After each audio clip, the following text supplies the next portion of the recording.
মাই god, গত 2 বছরে এত ডেটা বেরিয়েছে ওনার একার? হ্যাঁ বস, আর এই পেপারগুলোর প্রত্যেকটা জায়গা খুঁটিয়ে খুঁটিয়ে ভালো করে দেখতে হবে যে সত্যিটা কি ছিল যেটা জ্ঞানবাবু আমাদের থেকে লুকোতে চাইছেন। এক একটা শব্দ, এক একটা অক্ষর জুড়ে তার প্যাটার্ন বানিয়ে দেখতে হবে। চলে এসো, সবাই মিলে কাজ করি। সবাই চলে এসো। ফ্রেডি,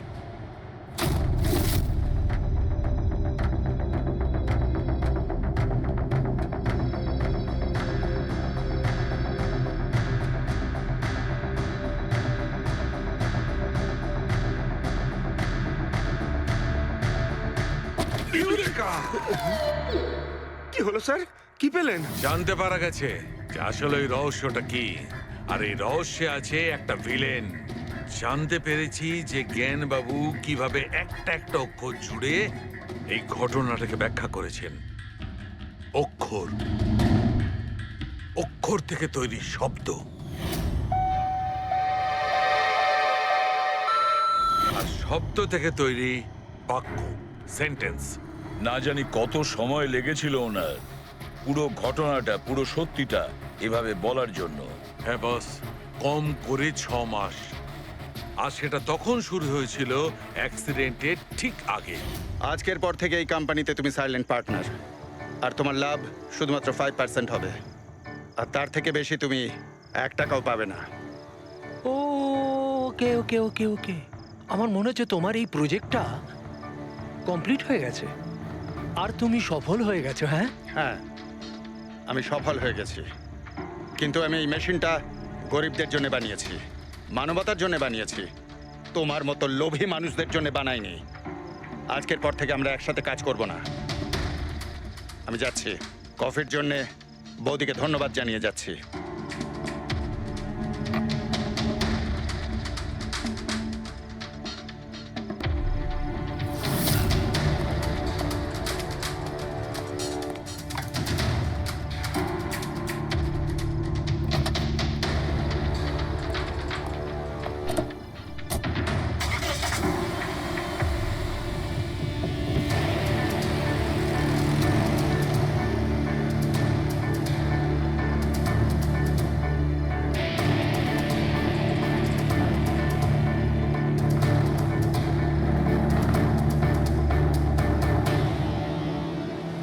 এ কি হলো? হঠাৎ করে গাড়ি ব্রেক ধরছে না কেন? ব্রেক ছুঁয়ে কি হলো?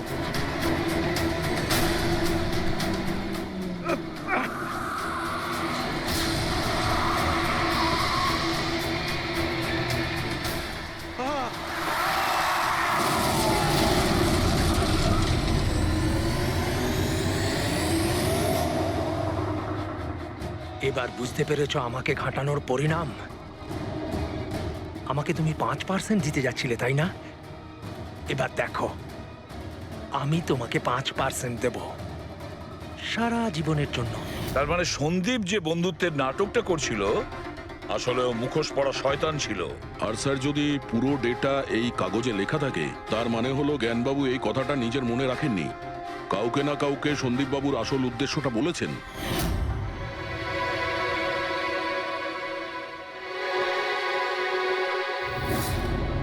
আর উনি এই ব্যাপারে যে বা যাকে সত্যিটা বলেছিলেন সেই হলো অপরাধী, সেই হলো সন্দীপের খুনি।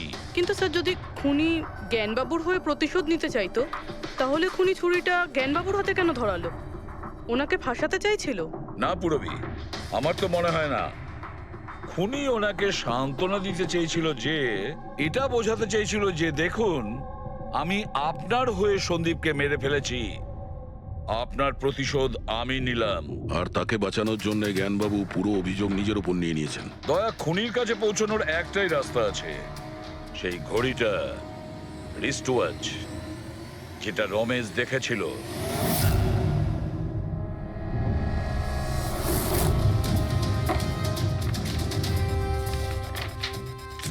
আরে ভাই, তাড়াতাড়ি কর, এত সময় নেই আমাদের কাছে। পঙ্কজ, আরে দেখছি তো কি আমি। হচ্ছে?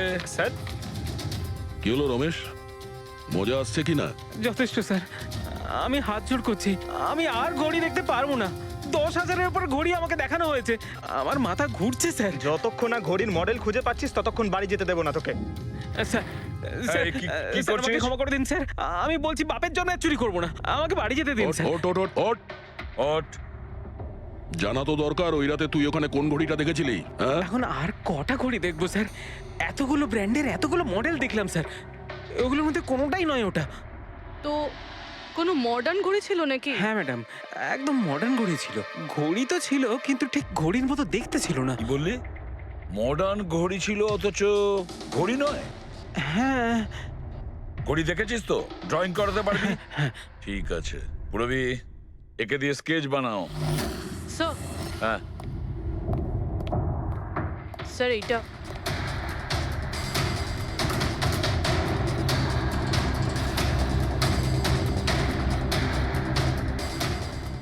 মাই গড, কি হলো? 1 মিনিট বস, একদম জ্যাকপট লেগে গেছে। রমেশ, এদিকে এসো, আগে মন দিয়ে দেখো, এই ঘড়িটাই ছিল। এটাই ছিল, একদম এটাই ছিল স্যার।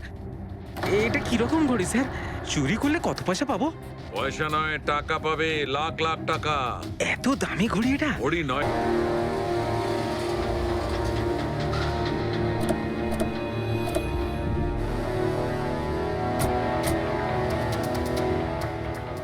আপনি একটু আপনার হাজবেন্ডকে ডাকুন। কিন্তু আপনারা কারা? আপনি ডাকুন না ওনাকে, উনি চেনেন আমাদের। সোনু, সোনু একটু বাইরে এসো, কারা দেখা করতে এসেছে?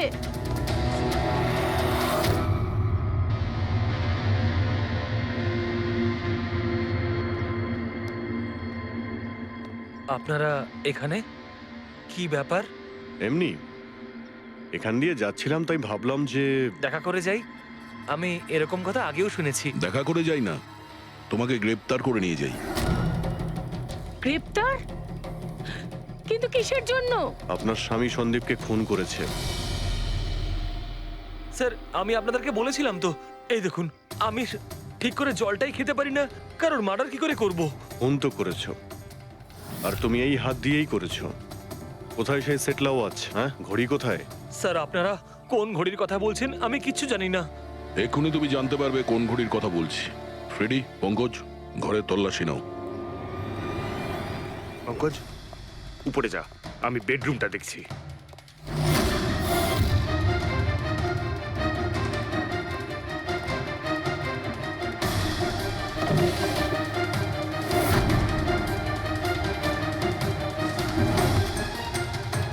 কিচ্ছু নেই।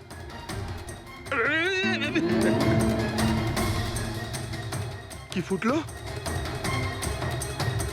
স্যার, স্যার, বালিশটার মধ্যে কিছু একটা আছে। বালিশের ভেতরে?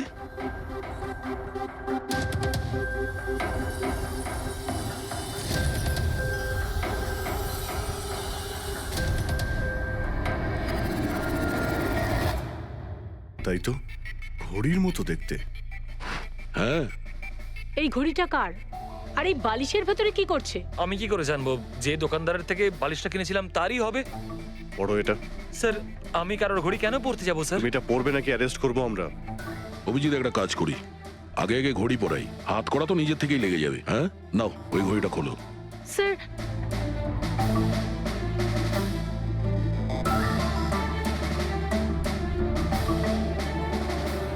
আরে বাহ, দেখো, এর হাত কাঁপা বন্ধ হয়ে গেছে। হ্যাঁ, স্যার, তো চমৎকার হয়ে গেল, এর হাত কাঁপা থেমে গেল। এটা কোনো চমৎকার নয়, এটা সায়েন্স। এবার দেখো এই ঘড়িটা পরার পরে সোনু কত সহজে খুন করতে পারে।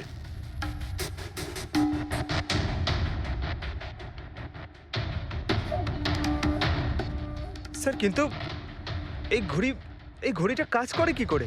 এটাকে সেটলা বলে পঙ্কজ। মোশন সেন্সর আর আর্টিফিশিয়াল ইন্টেলিজেন্স টেকনিক দিয়ে বানানো হয় এই ঘড়ি, কারণ ওর মতো যাদের এই রোগ আছে তাদের জন্য, মানে যাদের হাত কাঁপে। শুধু একটাই উদ্দেশ্য ছিল আমার, প্রতিশোধ আর প্রতিশোধ। জ্ঞান স্যার আমাকে বিসিআই এর সাহায্যে সবকিছু বলে দিয়েছিলেন। আপনাকে কথা দিচ্ছি স্যার, আপনার শত্রুদের শাস্তি দিলেই আমি একটু শান্তি পাবো। এটা আমার তরফ থেকে ছোট্ট গুরুদক্ষিণা মনে করতে পারেন। সেদিন কোম্পানির অ্যানিভার্সারি ছিল আর আমি জানতাম যে সন্দীপ ওখানে নিশ্চয়ই আসবে। প্রত্যেকবারের মতন জ্ঞান স্যারের সাথে ও ওটাই করবে। জ্ঞান স্যারের সাথে কথা বলার আগে ও সবাইকে বাইরে বের করে দিত, যাতে ও স্যারকে অপমান করতে পারে। কিন্তু এইবারে ও এটা জানতো না যে মৃত্যু ওর জন্য অপেক্ষা করছে। আজ আমাদের কোম্পানির 5 বছর পূর্তি। যখন বাড়ির প্রত্যেকে রুমের বাইরে এক এক করে চলে গেল, তখন ওদের খেয়াল ছিল না যে আমি ওদের সাথে নেই। দেখো আমি কেমন বন্ধু। A promise is a promise my friend, and you know as I কে কে তুমি? হ্যাঁ, আর তারপরে আমি কারেন্ট অফ করে দিই আর জ্ঞান স্যারের সামনে আমি ওকে মেরে ফেলি। আর তারপরে আমি ফিঙ্গারপ্রিন্ট মুছে ফেলে জ্ঞান স্যারের হাতে ছুরিটা ধরিয়ে দিই। আর বাকিরা সবকিছু জানার আগেই আমি সবার মধ্যে দাঁড়িয়ে পড়ি। তুমি প্ল্যানটা তো ভালোই করেছিলে, কিন্তু কপালটাই খারাপ। রমেশ ওখানে আসে চুরি করতে। আর ও তোমার এই ঘড়ি দেখে নিয়েছিল। এমনিতেও স্যার কিছুই লুকিয়ে রাখা যায় না। রমেশ না এলেও আজ নয় কাল আমাকে আপনারা ধরেই ফেলতেন। তুমি যখন সবকিছুই বোঝো, তাহলে এরকম অপরাধ কেন করলে? জ্ঞান স্যারের ঋণ শোধ করতে। এটা শুধু ঘড়ি নয়, আমার মতো মানুষের কাছে এটা নতুন জীবন, যে জীবনটা জ্ঞান স্যার উপহার দিয়েছিলেন। উনি আমাকে বিশ্বাস করিয়েছিলেন যে বিজ্ঞানের ক্ষেত্রে আমি এগিয়ে যেতে পারি। যেভাবে উনি তোমার সমস্যার সমাধান করেছিলেন, তুমিও সেরকম সমাজের ভালোর জন্য কোনো কাজ করতেই পারতে। কিন্তু তুমি আলোর দিকে যাওয়ার পরিবর্তে অন্ধকারের দিকে চলে গেলে। আর এমন অন্ধকূপে পৌঁছলে যেখানে আসার কোনো আলোই নেই।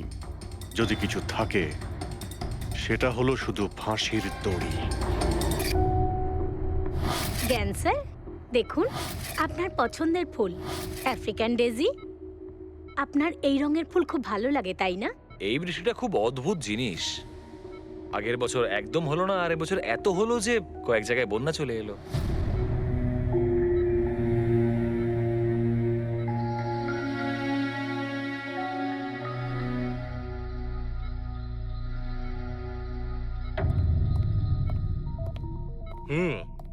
বাবা, তোমার এই স্টুডেন্টরা তাদের ভালোবাসায় তোমাকে বিগড়ে দিচ্ছে খালি, তাই না? তোমার তো খুব ভালোই লাগছে। জিজ্ঞাসা করা যাক, কি হলো বলো?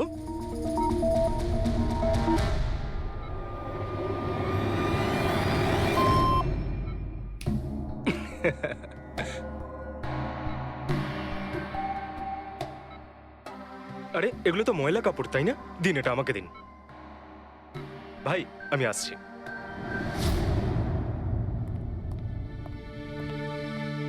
স্যার এখন কেমন আছেন? ভালোই আছে, আর আগের থেকে বেটার রয়েছে। আর সেটা শুধুমাত্র তোমাদের জন্যই সম্ভব হয়েছে। যদি তোমরা এখানে রোজ না আসতে, তাহলে হয়তো উনি সুস্থ হতে পারতেন না। আরে দাদা, এভাবে বলো না। স্যার তো আমাদের কাছে মা বাবার থেকেও বড়। একদম ঠিক। আর আমরা জীবনে যা কিছু শিখেছি সবকিছু স্যারের জন্যই হয়েছে। হ্যাঁ, এইভাবে তোমরা যদি আমাদের পাশে এসে না দাঁড়াতে, হয়তো আমরা দুজন এইভাবে বাবার দেখাশোনা করে উঠতে পারতাম না।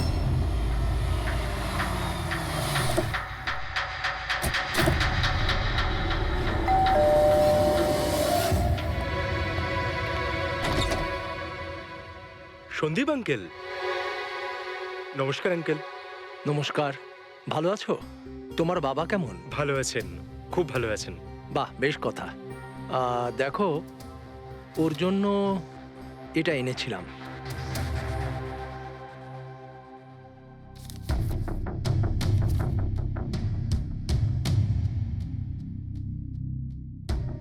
আঙ্কেল, 25 লাখ টাকার check?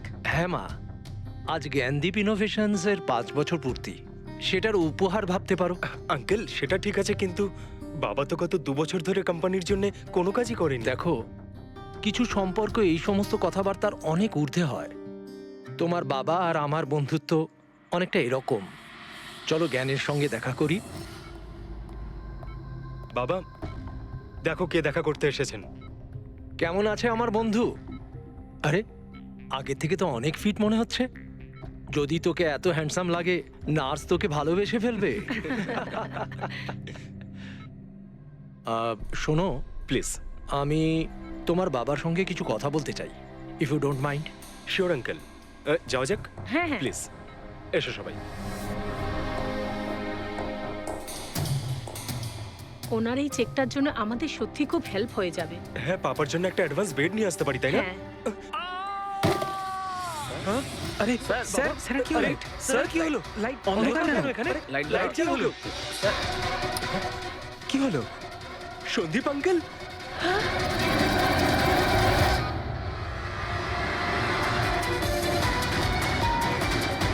I think he is dead. জ্ঞান স্যার, আপনি ঠিক আছেন তো? এই ছুরিটা ক্যান্সারের হাতে?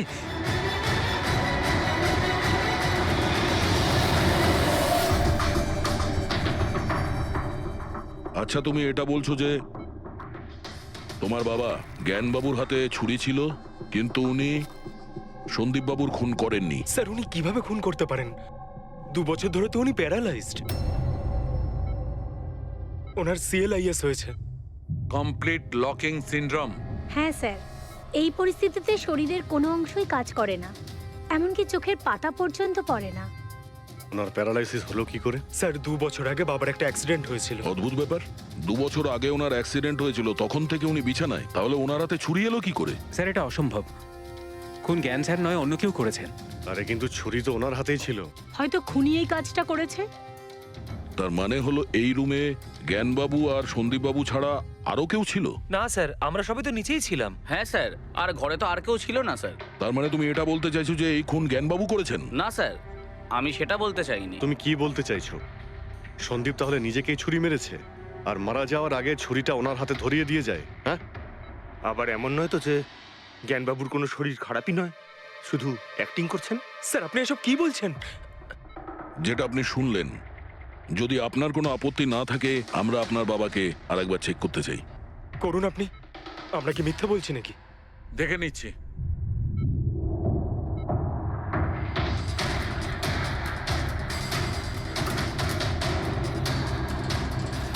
এনার তো পায়ের মাংসপেশিগুলো টোটাল অ্যাট্রোফিক হয়ে গেছে। তার মানে? মানে এক কথায় বলতে পারো যে পায়ের মাংসপেশিগুলো একদম ওই শিথিল হয়ে গেছে।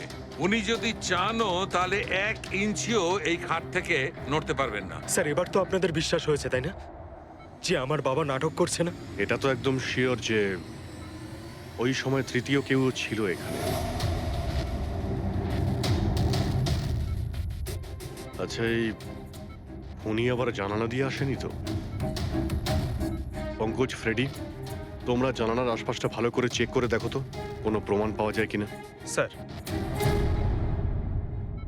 অদ্ভুত ব্যাপার, প্রথমবার এইরকম হলো যে খুনির সাক্ষী এখানে রয়েছে কিন্তু সাক্ষ্য দিতে পারবেন না।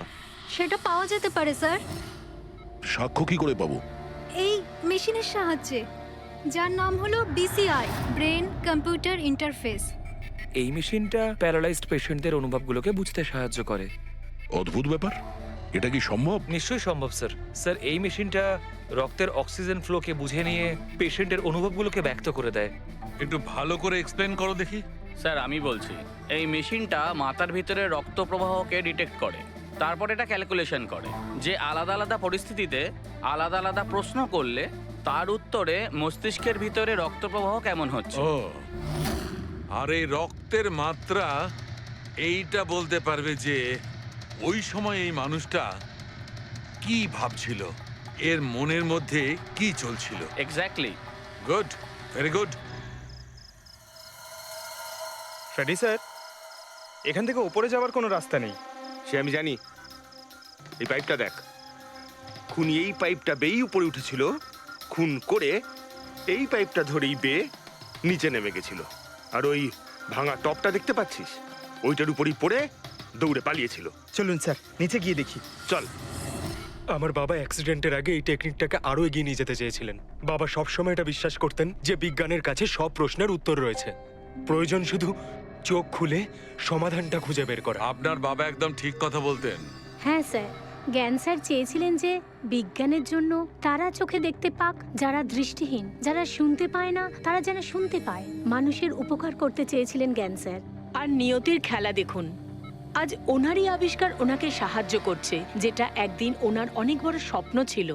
ঠিকই বলছেন স্যার, টপটা তো ভাঙা। আর এই দেখ, পায়ের এই ছাপগুলো দেখ, খুনি এই পথেই পালিয়েছিল। স্যার, এখানে দেখুন, রক্ত স্যার।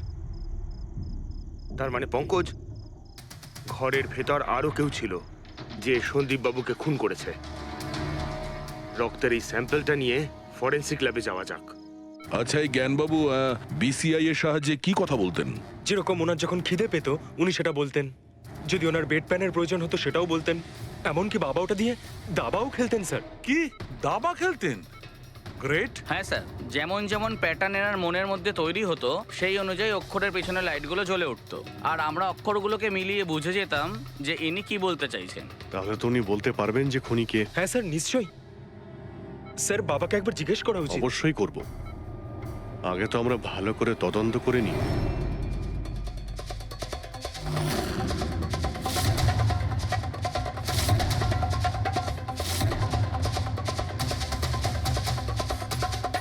সারিকা,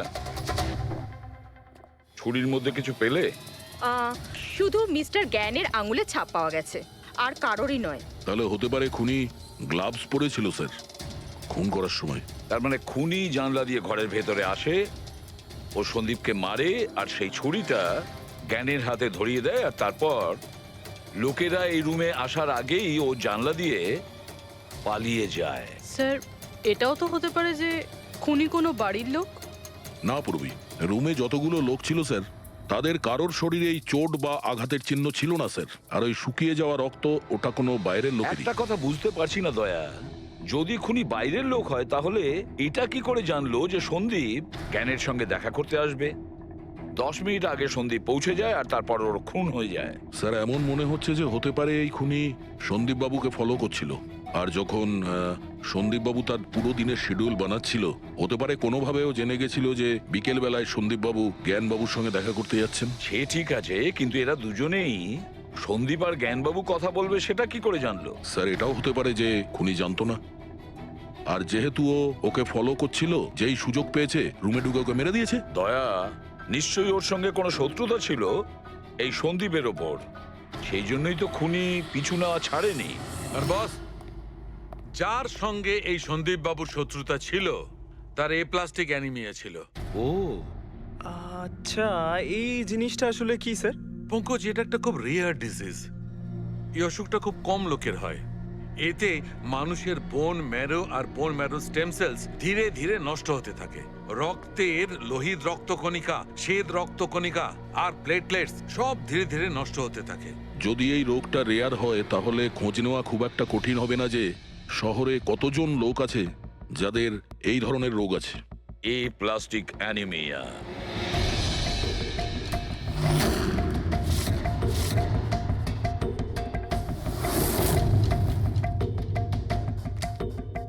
হ্যাঁ দা, কিছু পেলে?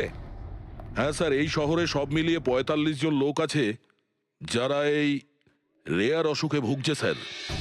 তাদের মধ্যে 16 জন তো দেশেই নেই। তার মানে বাকি রইল 29।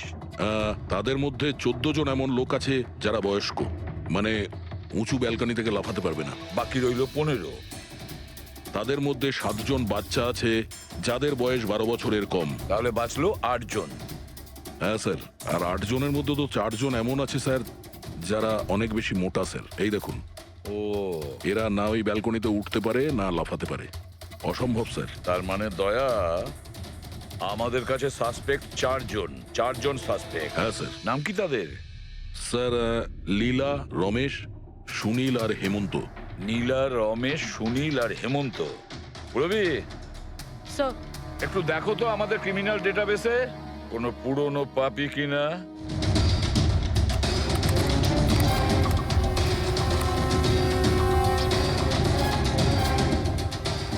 পেয়ে গেছি, রমেশ। চুরি, ছিনতাই, তাছাড়া লোকেদের মেরেওছে। থাকে কোথায় সে? সরোজনগর চল। নিয়ে এসে একে।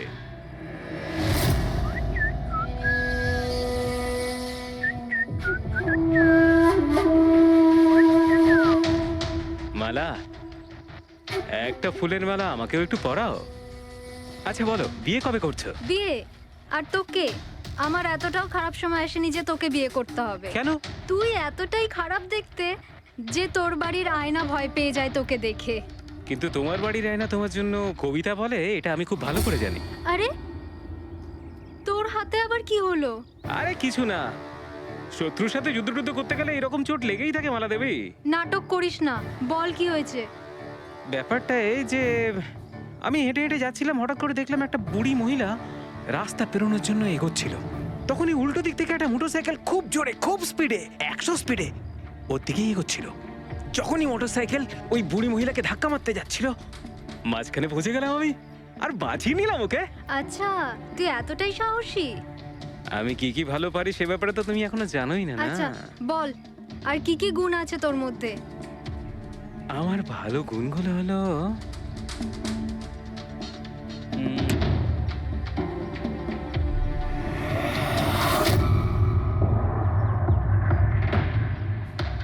কি হলো?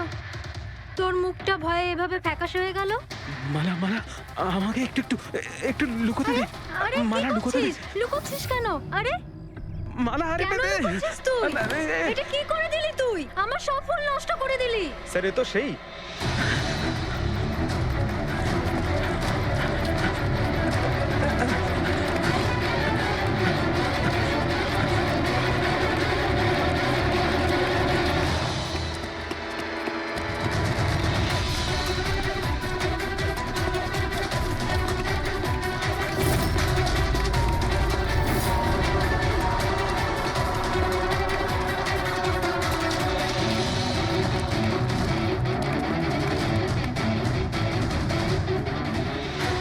পালিয়ে গেছে মনে হয় স্যার। যাবেটা কোথায়?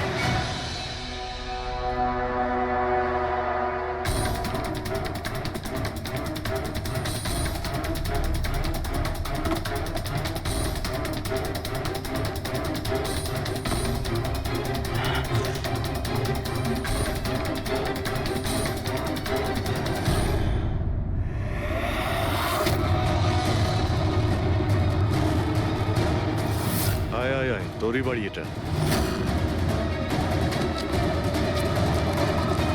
দৌড়াচ্ছিস কোথায়? হ্যাঁ, সিআইডি থেকে পালানো তো সহজ নয়।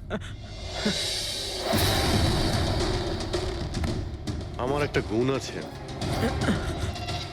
যখন আমি রেগে যাই তখন অপরাধীর খারাপ সময় শুরু হয়ে যায়। এর তো খারাপ টাইম শুরু হয়ে গেছে স্যার। এসব কোথা থেকে নিয়ে এসেছিস? হ্যাঁ,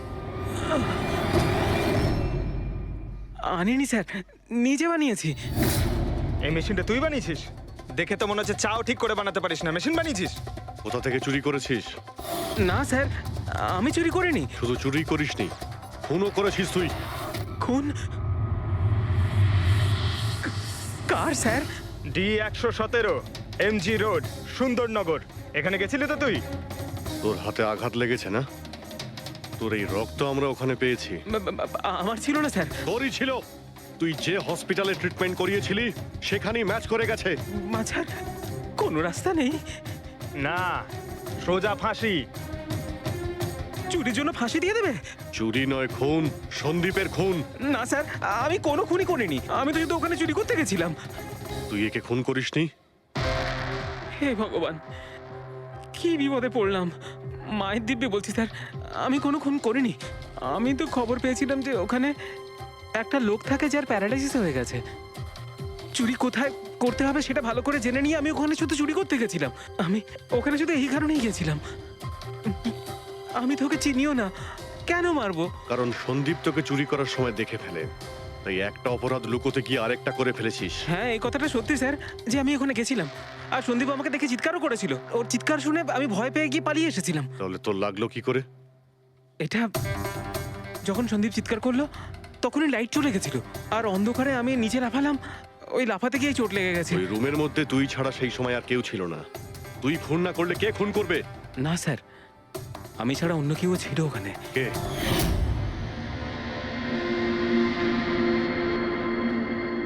কে? কে তুমি? হ্যাঁ, অন্ধকারে মুখটা তো ঠিক দেখতে পাইনি, তবে ওর ঘড়িটা চকচক করছিল। ঘড়ি? সন্দীপ তো কোনো ঘড়ি পড়েছিল না। স্যারও মিথ্যে বলছে। কোনো মানুষ ছিল না, কোনো ঘড়ি ছিল না। কেউ ছিল কি ছিল না তার উত্তর তো ওই দিতে পারবে। জ্ঞান, উনি আজ কেমন আছেন? স্যার আগের থেকে বেটার, কিন্তু আজকে কিছু জিজ্ঞাসা করতে চান ওনাকে? শুরু করি। শিওর স্যার, কিন্তু আপনারা যা জিজ্ঞেস করতে চান একটু স্লোলি জিজ্ঞাসা করবেন স্যার, যাতে উনি আপনাদের এক একটা শব্দ বুঝতে পারেন স্যার। হ্যাঁ, জ্ঞানবাবু, এ রমেশ, এ একজন চোর। যে রাতে সন্দীপ বাবুর খুন হয়েছিল ও এখানে চুরি করতে এসেছিল। ও বলছে যে সেই রাতে এখানে অন্য কাউকে দেখেছিল।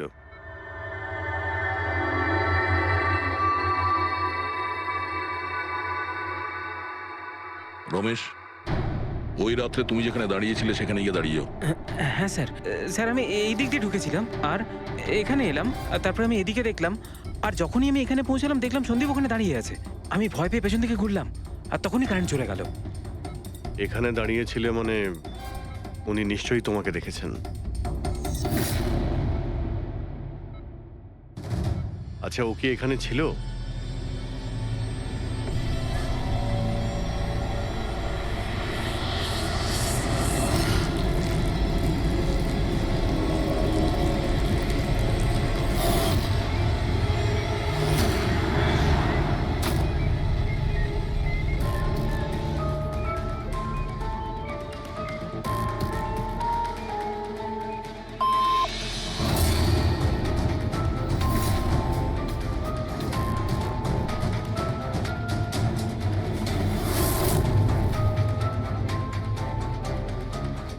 আচ্ছা, রমেশই কি খুন করেছিল?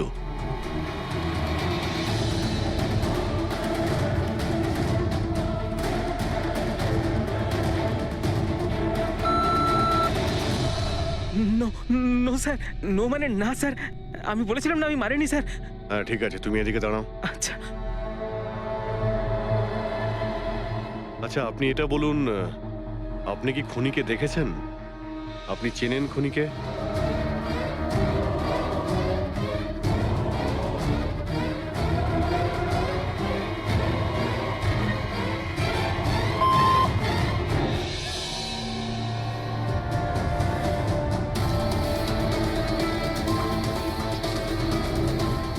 আচ্ছা, খুনি এই মুহূর্তে এই রুমে আছে?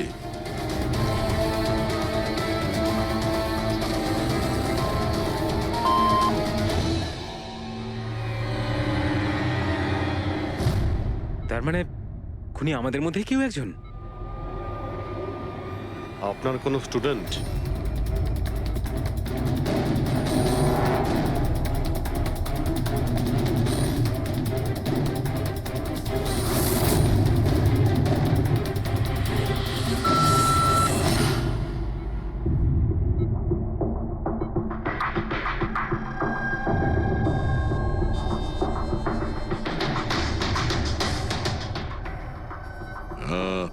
নার্স কিংবা ওয়ার্ড বয়?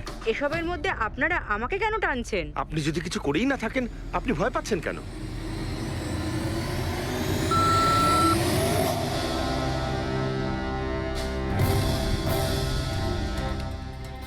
জ্ঞানবাবু, তাহলে শুধুমাত্র তো আপনার ফ্যামিলির লোকেরা আছে।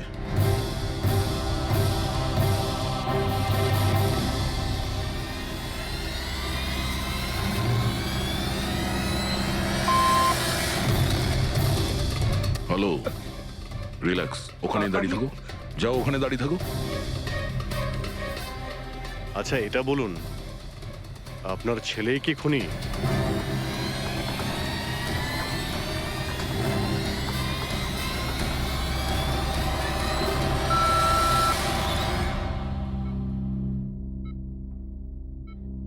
এখন তো শুধু আমিই আছি, কিন্তু আমি এই খুন করিনি।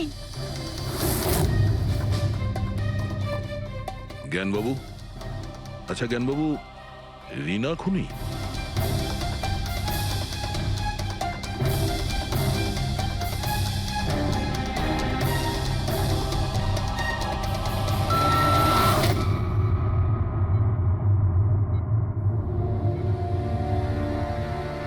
আপনি আমাদের বললেন যে আপনার পরিবারেরই কেউ খুনি, তাহলে সে কে?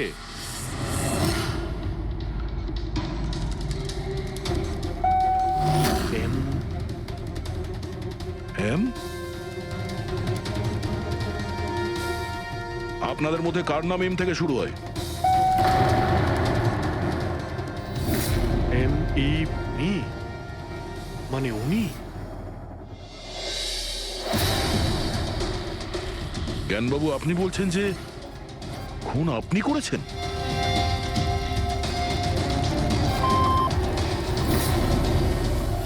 বুঝতে পারছি না ইনি কেন আমাদের সঙ্গে এরকম খেলা খেলছেন।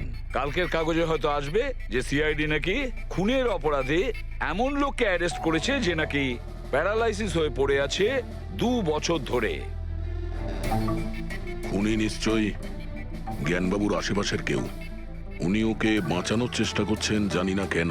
সমস্ত অভিযোগ উনি নিজের মাথায় নিচ্ছেন। যদি সে আপন কেউ হয় তাহলে সেই ছুরি ওনার হাতে কেন দিতে যাবে? অন্য কারোর হাতে দিত, যাকে সহজেই বিশ্বাস করা যেত। আর কারোর ওপর যদি দোষ চাপানোরই হয় তাহলে জ্ঞানবাবু ওকে বাঁচাচ্ছেন কেন, যখন এই সন্দীপবাবু ওনার খুব ভালো বন্ধু, ভাইয়ের থেকে? এটাই তো, সব থেকে বড় বন্ধু, ভাইয়ের থেকেও বড় বন্ধু। কিছু তো একটা গোলমাল আছে। এ কি সত্যিই বন্ধু নাকি শত্রু? জ্ঞানবাবুর ছেলে বলছিল সন্দীপবাবু ওনাকে 2 বছর ধরে টাকা পাঠাচ্ছিল, ওনার অসুখের সময় ওনার পাশে ছিল। তার উপরে স্যার ঘটনার দিন সন্দীপ 25 লাখের চেক নিয়ে এসেছিল। ওনার ফ্যামিলি মেম্বার তো এটাই ভাববে যেটা দেখানো হয়েছে। আর সব সময় পর্দার পিছনের খেলাটা অন্য কিছু হয়ে থাকে, অন্য রকম হয়ে থাকে। কিন্তু স্যার, পর্দার আড়ালের সত্যিটা তো শুধুমাত্র জ্ঞানবাবুই জানেন, আর উনি তো সত্যি কথা বলছেনই না। জ্ঞানবাবু সত্যি কথা বলছেন না তো কি হয়েছে বস? ওর মস্তিষ্ক তো সত্যি কথা বলবে। আমার জ্ঞানবাবুর মস্তিষ্ক চাই। জ্ঞানবাবুর মস্তিষ্কটা এনে দাও, তারপর দেখবে তুড়ি মেরে খুনির কাছে পৌঁছে যাবো। ডক্টর সালুকে, এটা কি ধরনের ডিমান্ড করলেন আপনি? কারোর মস্তিষ্ক কি করে নিয়ে আসা সম্ভব? কেন হবে না ফেডরিক? এই কেসে ওনার মস্তিষ্ক তো ওকে এনে দিতেই পারি আমরা। কেননা গত 2 বছরে ওনার মস্তিষ্কে যা কিছু ঘটেছে সব বিসিআই মেশিনে রেকর্ড হয়েছে। এক্স্যাক্টলি বস। আর এই মেশিনে আমাদের বলবে যে জ্ঞানবাবুর সঙ্গে ওর কি আর কেমন সম্পর্ক ছিল। হ্যাঁ ফেডরিক, সব ডেটাগুলো নিয়ে এসো বিসিআই মেশিনের। আর দয়া, স্যার, রমেশকে ওনাদের বাড়িতে নিয়ে যাও, আর ওখানে যে কয়জন লোক ছিল সবার ঘড়ি চেক করাও। স্যার, এখনো আমাদেরকেই সন্দেহ করছেন? হ্যাঁ, আর ততক্ষণ সন্দেহ করব যতক্ষণ আসল খুনিকে পাওয়া যায়। কিন্তু জ্ঞান স্যার তো বলেই দিয়েছেন আমরা সবাই নির্দোষ, তাও আপনারা। হতে পারে উনি মিথ্যে কথা বলছেন তোমাদের মধ্যে কাউকে বাঁচানোর জন্য। তাহলে আপনারা আসল খুনিকে কিভাবে খুঁজবেন? সিআইডি এই দায়িত্ব আমাকে দিয়েছে, কেননা সেই রাতে আমি খুনির ঘড়িটা দেখতে পেয়েছিলাম। কিন্তু সেদিন তো ঘরে অন্ধকার ছিল, তুই ঘড়ি কি করে দেখলি? ম্যাডাম, এই পৃথিবীর বেস্ট চোর আমি। যে জিনিসের দিকে নজর দিই মাথায় পুরো কুষ্টি চেপে যায়। তাহলে দুনিয়ার বেস্ট চোরবাবু কাজে লেগে যান।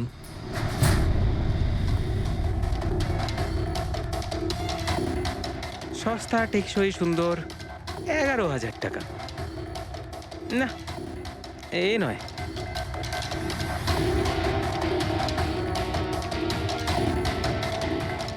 না স্যার, আপনি একটু হাতটা দেখাবেন? এও নয়, এটা তো একেবারে বেকার। ও হ্যালো, বেকার এটা? 2 লাখ টাকা দাম। আরে ম্যাডাম, 2 লাখের ঘড়ির কপি, এটা ডুপ্লিকেট মাল। চোর বাজারে এর গুদাম আছে, 1500 টাকাতে আনিয়ে দেবো। হাতটা দেখি। হাত কেন কাঁপছে আপনার সকাল সকাল? না স্যার, এও নয়। স্যার, অ্যাকচুয়ালি আমার নিউরোলজিক্যাল প্রবলেম রয়েছে। ছোটবেলা থেকেই আমার হাত কাঁপে, আমি কোনো কিছু ভালোভাবে ধরতে পারি না। পঙ্কজ, একটু ওই পেনটা দাও ওকে।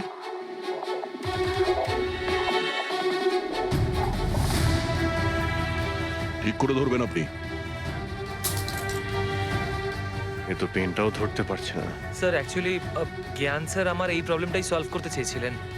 উনি এর সাথে রিলেটেড রিসার্চও করছিলেন, কিন্তু হয়তো ভাগ্যের সম্মতি ছিল না এতে। আর জ্ঞান স্যারের গাড়ির অ্যাক্সিডেন্ট হয়ে গেল। ভরসা রাখো, এর কোনো না কোনো চিকিৎসা তো হয়েই যাবে। তুমি দেখো বাকিদের ঘড়িগুলো। না স্যার, এদের মধ্যে কারোর ঘড়িই নয়। কারোর কাছেই নেই? হতে পারে খুনির কাছে 1-এর থেকে বেশি ঘড়ি আছে। ওই দিন ও যে ঘড়িটা পড়েছিল আজ ওটা পড়েনি? হায় ভগবান, আপনি এখনো সন্দেহ করছেন? পঙ্কজ, এই রমেশকে নিয়ে যাও। পৃথিবীতে যত ঘড়ি আছে, যত মডেলের রয়েছে, সবগুলো দেখাও ওকে। স্যার, যত ঘড়ি আছে, যত মডেল আছে, সব? তবেই তো জানা যাবে খুনি কোন মডেলের ঘড়ি পড়েছিল। এক মিনিট একটু এদিকে আয়, এদিকে আয়।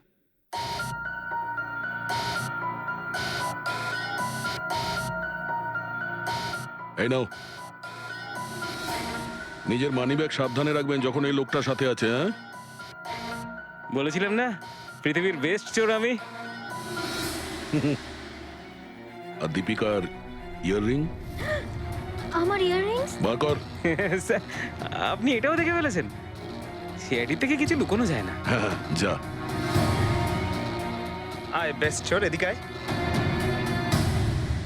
আপনারা এটা বলুন যে এই জ্ঞানবাবু আর সন্দীপের মধ্যে কোনো কি প্রবলেম চলছিল? স্যার, খুব ভালো সম্পর্ক ছিল। তাহলে জ্ঞানবাবু সন্দীপবাবুর খুনের অভিযোগ নিজের মাথায় নিলেন কেন?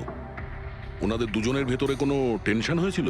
না স্যার, কোনো টেনশন তো ছিল না, কিন্তু একটা বিষয় নিয়ে তর্ক হচ্ছিল।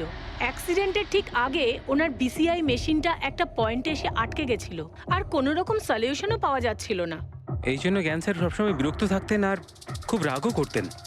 হ্যাঁ স্যার, যখন সন্দীপ আঙ্কেল বাবাকে বলেছিলেন যে আপনি চিন্তা করবেন না, দেখবেন সব ঠিক হয়ে যাবে, তখন বাবা ওনার উপরও রেগে গেছিলেন। হ্যাঁ স্যার, এর জন্য হয়তো উনি জোরে গাড়ি চালাচ্ছিলেন আর অ্যাক্সিডেন্টটা হয়ে গেছে। এক মিনিট। যদি এই অ্যাক্সিডেন্টটা বিসিআই মেশিন তৈরি হওয়ার আগেই হয়েছিল, তাহলে এই বিসিআই মেশিনটা কাজ করছে কি করে? স্যার, সন্দীপ আঙ্কেল সেটা কমপ্লিট করেছিলেন।